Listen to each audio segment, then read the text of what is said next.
Bienvenidos a un nuevo vídeo en el que vamos a ver si merece la pena la carga inalámbrica inversa como la que tiene este Mi 10, que permite cargar de forma inalámbrica otro teléfono que tengamos cerca poniéndolo detrás. Para mostrar qué tal funciona, cargaré el Mi 9 que tengo aquí y voy a usar una aplicación que ya la he comentado en otras ocasiones que se llama Ampere.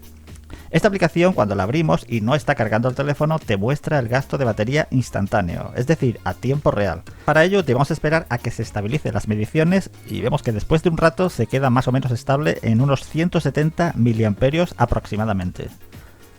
Si abro la aplicación en el Mi 9 y dejamos que se estabilice el consumo, vemos un consumo algo menos de 140-130 mAh. Quizás influye el tener una pantalla más pequeña para que consuma menos. Bueno, ahora lo que voy a hacer es activar la carga inalámbrica inversa en el Mi 10 y pongo el Mi 9 detrás y rápidamente el Mi 9 comienza a cargar.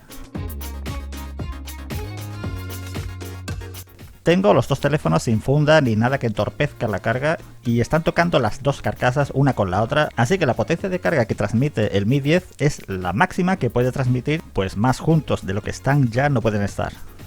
Esta potencia de carga es similar o quizás un poco inferior a la que recibe un teléfono cuando lo conectas a un PC que, como ya sabréis, carga muy lento. En el Mi 10 tenemos un gasto de 1250 mAh y si a esos 1250 le restamos los 170 que ya gasta el teléfono por el simple hecho de estar encendido, nos sale que la carga inalámbrica inversa gasta 1080 mAh, de los cuales el Mi 9 recibe 400. La carga normal, si cargamos con cable, superar ampliamente 1 amperio de carga.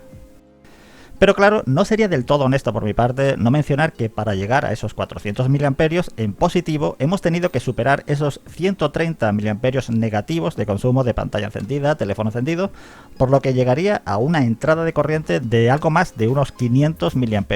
Aún con este ajuste de números se puede concretar que con la carga inalámbrica inversa la mitad de la potencia que gasta el teléfono que envía la carga se pierde por el camino.